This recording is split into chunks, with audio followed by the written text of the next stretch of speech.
नमस्कार।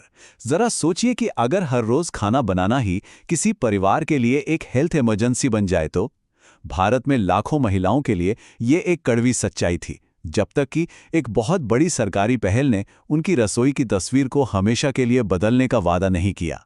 तो सवाल उठता है कि आखिर इस स्कीम की जरूरत पड़ी ही क्यों? इसका जवाब भारत के उन करोड़ों घरों की धुएं से भरी रसोइयों में छिपा है, जहां खाना पकाना एक जानलेवा काम हुआ करता था। यहाँ स्क्रीन पर दो अलग अलग दुनियाएं हैं, बिल्कुल आमने सामने। एक तरफ है पारंपरिक चूल्हा, जो पूरे घर को खतरनाक धुएं से भर देता था, सेहत के लिए एक बहुत बड़ा खतरा। और दूसरी तरफ है हमारा मॉडर्न एलपीजी स्टोव, एक साफ, सुरक्षित और कहीं ज्यादा तेजी से काम करने वाला ऑप्शन। और इसका जो इंसानी पहलू है वो तो और भी ज्यादा गंभीर था। वो महिलाएं जो रोज घंटों खाना पकाने में बिताती थी, उनके लिए चूल्हे से निकलने वाला धुआं किसी धीमे जहर से कम नहीं था, जो धीरे धीरे उनकी सेहत को खत्म कर रहा था। तो इस बहुत बड़ी प्रॉब्लम से निपटने के लिए सरकार एक ऐसा समाधान लेकर आई जिसका मकसद सीधे इस संकट की जड़ पर वार करना था। और इस समाधान का नाम था प्रधानमंत्री उज्ज्वला योजना। इसका मकसद बिल्कुल साफ था, गरीबी रेखा से नीचे यानी बीपीएल परिवारों की महिलाओं को मुफ्त में रसोई गैस यानी एलपीजी कनेक्शन देना। तो तारीख थी 1 मई 2016, जब इस ऐतिहासिक योजना को पूरे भारत में लॉन्च किया गया, और इसी के साथ लाखों रसोइयों में एक बड़े बदलाव की उम्मीद जगी।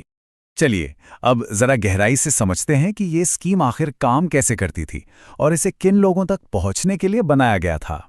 इस प्रोग्राम का निशाना एकदम साफ था, बिल्कुल क्रिस्टल क्लियर। उन महिलाओं तक पहुंचना जो गरीबी रेखा से नीचे यानी बीपीएल परिवारों से आती थीं। तो जो लोग इस योजना से जुड़े, उन्हें क्या मिला?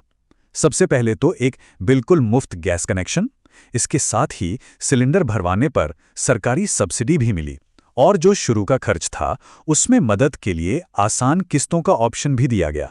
तो ठीक है, स्कीम बन गई, लॉन्च भी हो गई, पर असली सवाल तो यह है कि जमीन पर इसका असर कितना हुआ, कितना बड़ा और कितना प्रभावशाली था ये।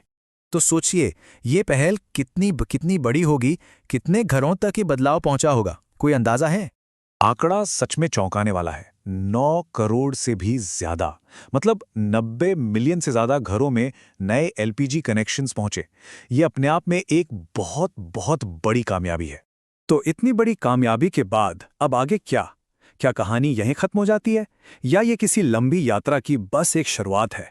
देखिए, साफ ईंधन तक पहुंच बनाना ये एक बहुत बड़ा, बहुत जरूरी पहला कदम था, लेकिन ये मंजिल नहीं, बस एक लंबी यात्रा की शुरुआत थी जो आज भी जारी है। और यहीं पर आकर हम एक बहुत बड़े सवाल के सामने खड़े हो जाते हैं। मतलब करोड़ों कनेक्शंस तो दे दिए गए, पर असली चुनौती ये पक्का करना है कि परिवार लगातार इसका इस्तेमाल करते रहें। तो सवाल ये है कि दुनिया भर में घरों तक साफ ऊर्जा को पहुंचाने और उसे टिकाऊ बनाने के लिए अगली सबसे बड़ी चुनौती क्या होगी? ये एक ऐसा सवाल है जिस पर हम सभी को सोचना चाहिए।